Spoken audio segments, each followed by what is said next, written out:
చూడు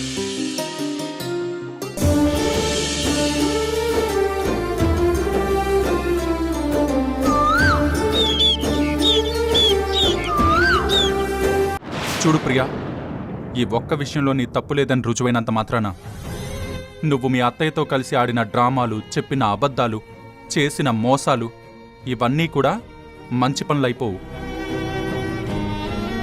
మీరు మాకు చేసిన నమ్మక ద్రోహం ఇంకా నా కళ్ళ ముందే కనిపిస్తుంది.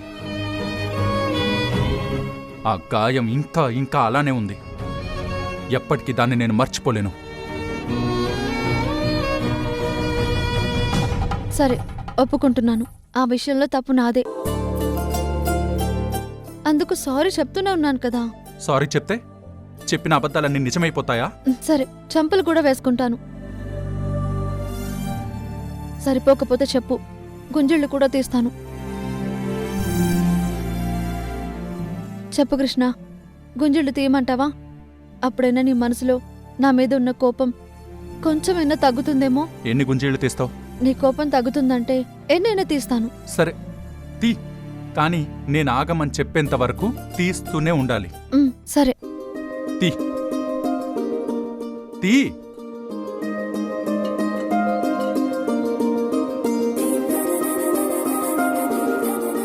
నా నమ్మకాన్ని విరిచేసిన నీకు ఇదే సరైన శిక్ష. తీ, ఆపకుండా గుంజీలు తీస్తూనే ఉండు. గుర్తుందిగా, నేను చెప్పినప్పుడే ఆపాలి. అలాగే. తీ. దరి దాటిన మోహం దేహమే కదా, ఎదుటే నిలిచెను, ఆయదపై తాకెను. చలి వీడిన మౌనం మర్మమే. ఎన్ని గుంజీలు తీస్తున్నావో లెక్కుండాలి కదా, లెక్క పెట్టుకో. నేను గుంజిళ్ళు తీస్తున్నాను కదా, నువ్వు లెక్క పెట్టుకోవచ్చు కదా కృష్ణ. సరే, 1 2. ఆల్రెడీ 5 అయ్యాయి కృష్ణ. అవునా? సరే సరే. 6 7 8 9 10. ఇదే కదా ఇరువైపున నిండిన నియమం, సరేనని సమయంతో సాగేనా కదే కదా, కదగానే 66 67 68.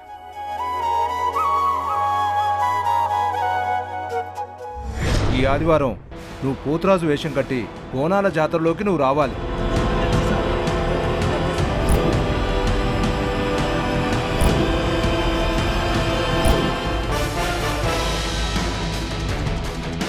పోతరాజులంటే స్వయానా అమ్మవారికి తోడబుట్టిన వాళ్లతో సమానం. అలా చేయడం తప్పు కదయ్యా. ఒరిజినల్ పోతురాజులు ఈ పని చేస్తే తప్పు, కానీ కిరాయి రౌడివి నువ్వు చేస్తే తప్పెలా అవుతుంది? ఒకడిని బెదిరించాలన్నా, ఎవడైనా కొట్టాలన్నా, కాలో చేయో తీయాలన్నా, ఆఖరికి ప్రాణాలు తీయాలన్నా డబ్బు తీసుకొని భయం లేకుండా చేస్తావు. ఈ పని చేయలేవా? చంపమంటే 10 మందినైనా క్వార్టర్ మందు తాగినంత ఈజీగా చంపుతానయ్యా.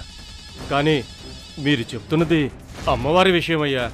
చాలా భయంగా ఉందయ్యా. మీ డ్యూటీ మీరు చేయడానికి భయం ఎందుకు?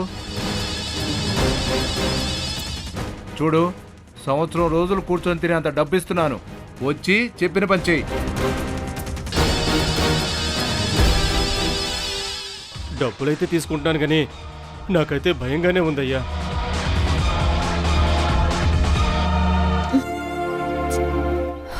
ఏంటి కృష్ణ ఆపేశావు?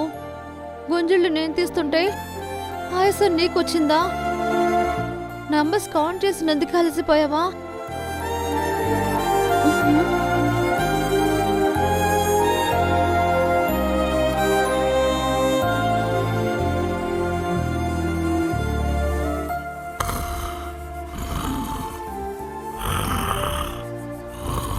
కృష్ణ, నన్ను ఆపకుండా గుంజళ్ళు తీయమని నువ్వు మాత్రం హాయిగా గురకపెట్టి నిద్రపోతున్నావా? ఉండు, నీ పని చెప్తాను.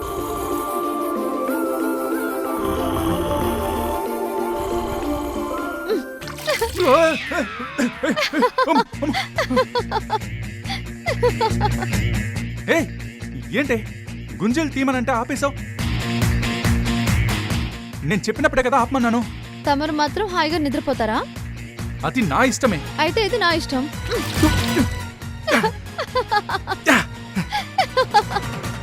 ఏయ్, ఎంత ధైర్యం ఉంటే నా మొహం మీద నీళ్లు పోస్తావా? అయిపోయావు నా చేతిలో. అబ్బా, ఏయ్. నీకు దొరుకుతానా మరి? హా? ఆగు ప్రియా. పట్టుకో. ఏయ్, ఆగు ఆగు ఆగమన్నానా? ప్రియా ఆగు ఆగు ప్రియా. ప్రియా ఏయ్, పట్టుకో. ప్రియా ఏయ్, ఆగు. ఆగనుగా. ఏ ఆగు ఆగమన్నానా? ఆశ దోశ అప్పడం వడా. ప్రియా పట్టుకో చూద్దాం. ప్రియా ఆగు. నిన్ను ఏయ్, ప్రియా ఆగు. ఏయ్, ఏయ్, ప్రియా. నచ్చే ముచ్చట వినిపించని క్షణములు ఆగునా, నీ అడుగులలో నడిచిన గతమే గురుతైపోదుగా, గుచ్చే గురుతులు కనిపించని ఈ గడియల నాపవా, నీ పెదవులతో పలికిన పదమే పిలుపై రాదుగా, నా ఊహల వీధుల్లోనే నీ కోసమే వేచలే, నీ తలపులే పట్టుకున్నావుగా, ఇప్పుడు చెప్పు, నీ కోపం తగ్గలేదా? నువ్విలా ఎన్ని నాటకాలన్నా, నీకు నువ్వు ఎన్ని శిక్షలేసుకున్నా నా మనసులో ఉన్న కోపం అస్సలు పోదు. నన్ను డిస్టర్బ్ చేయకుండా కామ్గా వచ్చి పడుకో. ఇప్పుడు నువ్వు ఎన్ని మాట్లాడినా ఈ ఆదివారం బోనాల్లో మాత్రం అందరి ముందు నీకు గట్టిగా ఒకటి పెట్టి నా ప్రేమని అందరికీ తెలియజేస్తాను. నువ్వు చూస్తూ ఉండు. నీకంత సీన్ లేదులే. నాకు అంత సీన్ ఉందో లేదో బోనాల పండుగలో తెలుస్తుంది. పడుకో పడుకో. ఏయ్. హ్మ్.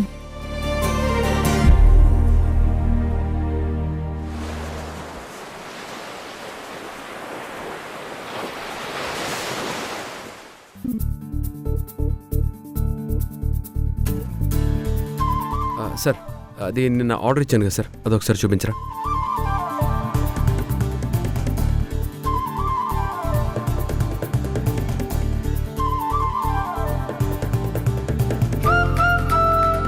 ఓకే సార్, ప్యాక్ చేయండి.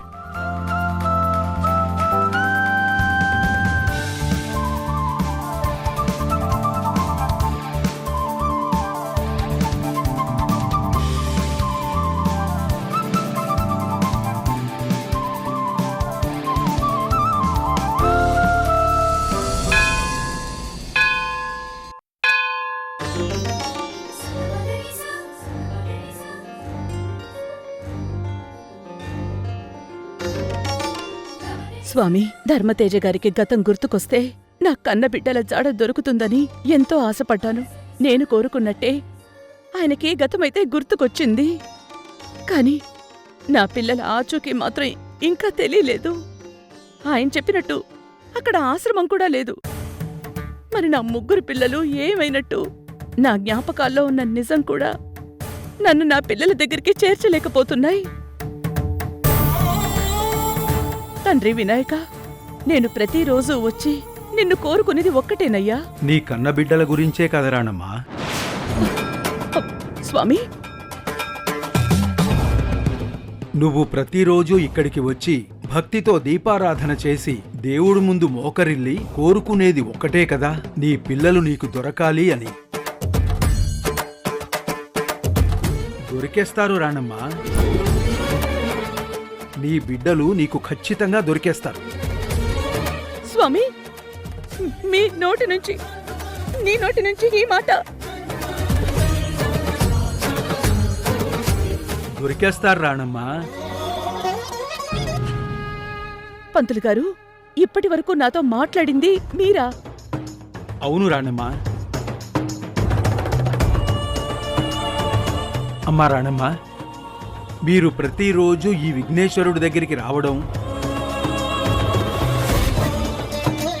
దేవుడి ముందు దీపం పెట్టి మీ కన్నబిడ్డల గురించి కడుపుకోతతో ఏడుస్తూ మీ కన్నబిడ్డల జాడ గురించి కోరుకుని వెళ్ళడం నేను గమనిస్తూనే ఉన్నానమ్మా. ఎందుకో ఇవాళ మీ మాట వినగానే నా నోటి నుంచి మీ పిల్లలు మీకు కనిపిస్తారు, దొరుకుతారు అని మీకు నేను చెప్పాలి అనిపించింది, చెప్పాను. అందుకే అలా అన్నాను. అంతా మీ నోటి చలవ పంతులు గారు. మీరన్న మాట నిజమే అయితే నా జన్మ ధన్యమైపోతుంది. నిజానికి ఆ విఘ్నేశ్వరుడే మీ నోటికి శక్తినిచ్చి మీతో ఇలా చెప్పించినట్టుంది. తథాస్తు.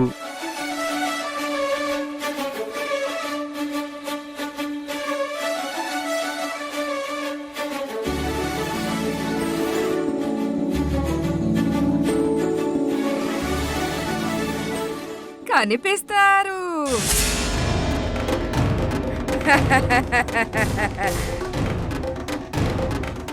కనిపిస్తారు. నీ బిడ్డలు నీకు దొరుకుతారు. ఏం మాట్లాడుతున్నారు? ఎర్రని మంటల్లో నుంచి,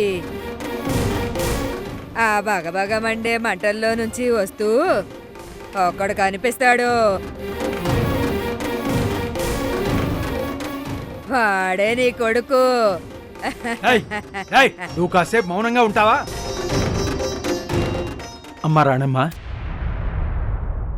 ఆవిడ మాటలేం పట్టించుకోకమ్మా, మతిస్థిమితం లేనిది. లేదండి, రాత్రి మా ఇంటి బయట తల బాదుకుంటూ బోరుమని ఏడ్చింది. నేనేదో ప్రమాదంలో ఉన్నట్టు కూడా గుర్తించింది. అలా తిరుగుతూ ఉంటుంది, ఏడుస్తుంది, నవ్వుతుంది. ఎవరైనా ఏదైనా పెడితే తింటుంది, నోటికొచ్చినట్టు మాట్లాడుతూ ఉంటుంది. మీరు వెళ్ళండమ్మా. ఎర్రని మంటలు.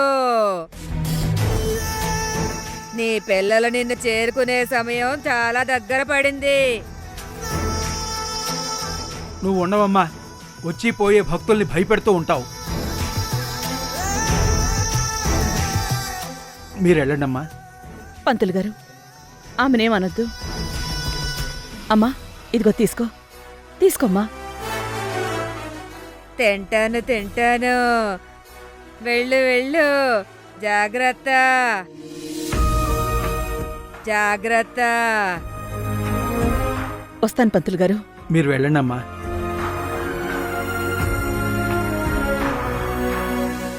అంతా మాయ.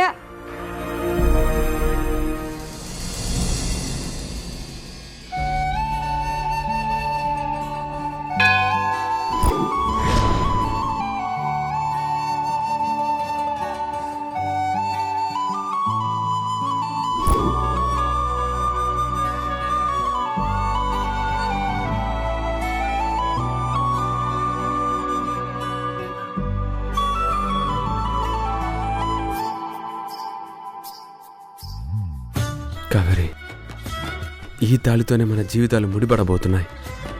ఒక రెస్పాన్సిబుల్ పోలీస్ ఆఫీసర్గా నేను ఇలాంటి నిర్ణయం తీసుకోవడం చాలా పెద్ద తప్పు. ఆ విషయం నాకు కూడా తెలుసు. కానీ నాకు వేరే దారి కనిపించడం లేదు కావేరి. ఎందుకంటే నేను ఇలాగే ఆలస్యం చేస్తూ కూర్చుంటే మన మధ్యన ఈ అపోహలు, దూరాలు రోజు రోజుకి పెరిగిపోయి ఒకరోజు మనం శాశ్వతంగా దూరం అయిపోతామేమోనని భయంగా ఉంది.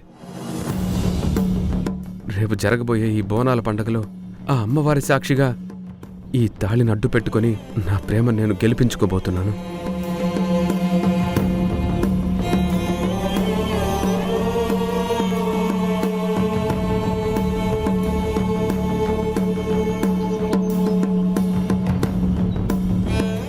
నన్ను క్షమించమ్మా.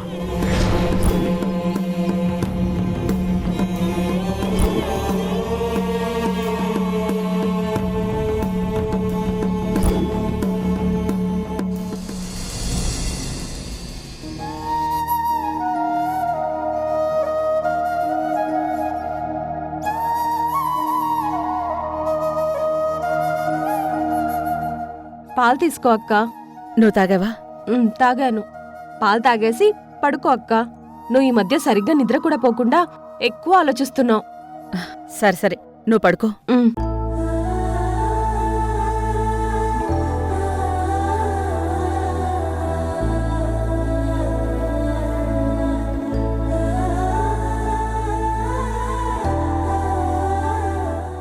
బిడ్డలు నీకు దొరుకుతారు. ఆవిడ మాటలేం పట్టించుకోకమ్మా, మతిస్థిమితం లేనిది.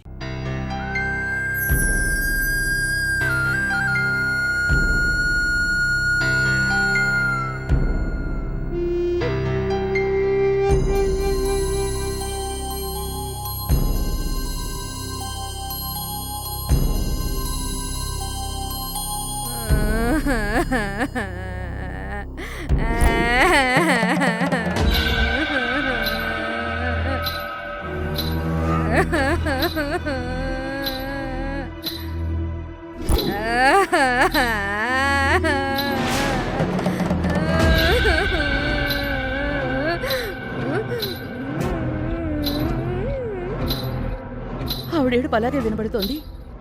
ఇదేం నా భ్రమ కాదు కదా?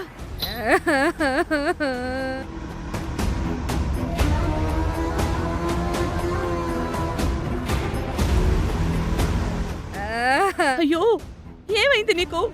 ఎందుకు ఏడుస్తున్నావు? నువ్వు గుడి దగ్గర కదా ఉంటున్నావు, మా ఇంటి చుట్టూ తిరుగుతున్నావేంటి? అసలు ఎందుకు ఏడుస్తున్నావు చెప్పు.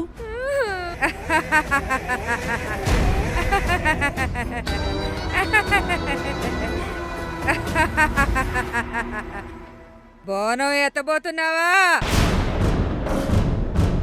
నీకున్న ధైర్యం ఈ లోకంలో ఏ తల్లికి ఉండదు. ఏం మాట్లాడుతున్నావు నువ్వు? ధర్మతేజ గారికి గతం గుర్తుకొస్తే అమ్మవారికి బోనాలు సమర్పణ చేస్తానని నేను మొక్కుకున్నాను. ఆ మొక్కు నేను తీర్చుకుంటుంటే అర్థం లేదు అంటావేంటి?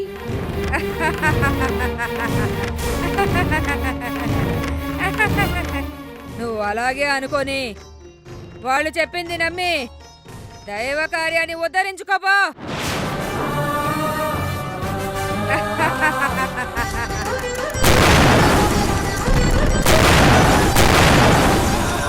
కానీ గుర్తు పెట్టుకో, నీ బోనాల్లో నువ్వు చాలా ప్రమాదాలు ఎదుర్కోవాల్సి వస్తుంది. చాలా చాలా ప్రమాదాలు జరగబోతున్నాయి.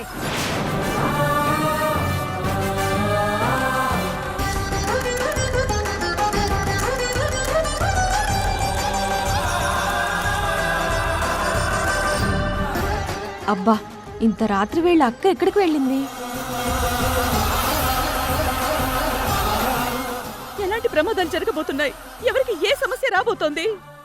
చెప్పు, చెప్పమ్మా. అంతా నేనే చెప్పేస్తే ఆ చెట్టు కింద నాయన ఎందుకో? జాగ్రత్త మరి. అయ్యో అయ్యో, ఆగండి ఒక్క నిమిషం.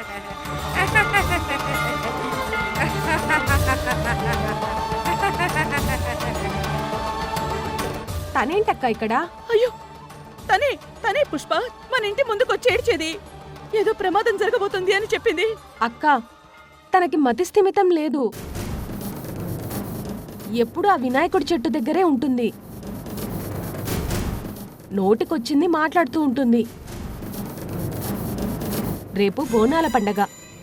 ఎంతో భక్తితో నువ్వు అమ్మవారికి బోనం ఎత్తాలి. రా పదక్క, వచ్చి పడుకుందాం రా.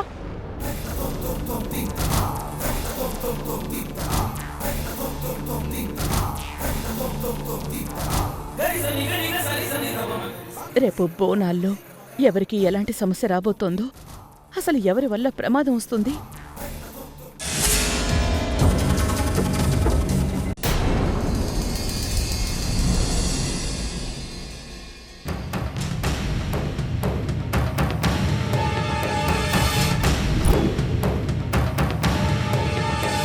ఈ మహేంద్ర ఎక్కడికి వెళ్ళాడు? సార్ సార్,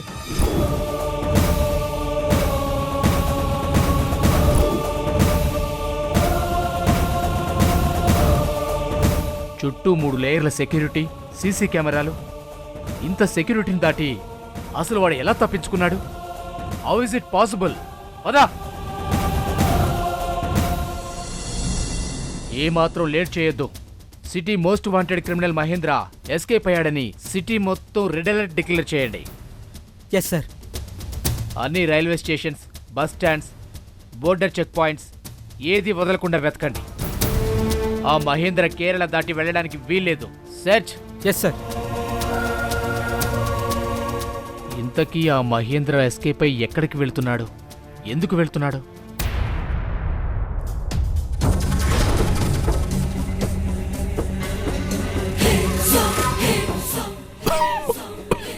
నీకోసమే వస్తున్నాను ప్రియా డార్లింగ్.